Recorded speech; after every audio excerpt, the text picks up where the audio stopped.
one of the points of cognitive therapy is to be humanistic and optimistic, and to like other people, connect with other people, but also be optimistic in your own life. And if you are, you're going to have a much happier life than otherwise. So that's what I would say is the secret. Is optimism something you think that can be learned? Yeah, and you can learn optimism by deciding that you're going to look at the positive side of things. Because many things in life, perhaps most things, have either a positive or a negative.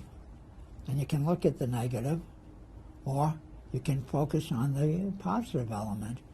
And I noticed that in myself. No matter what happens, it seems I always make a virtue of it. Like if I want to go outside and get a lot of sunshine, and it starts to rain, then I think, oh, that's great. Now I can go indoors and work on a paper.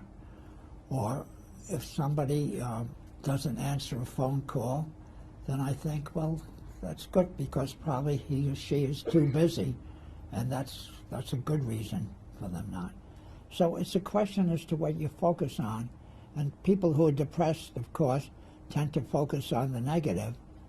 And so part of our therapy consists of what we call the mastery and pleasure principle, which is focusing on the things that you have accomplished, that you're accomplishing now, even though they are very difficult. And particularly if they're difficult, it's so much more empowering if you can do something that's difficult rather than something that's easy. And the same thing for pleasure.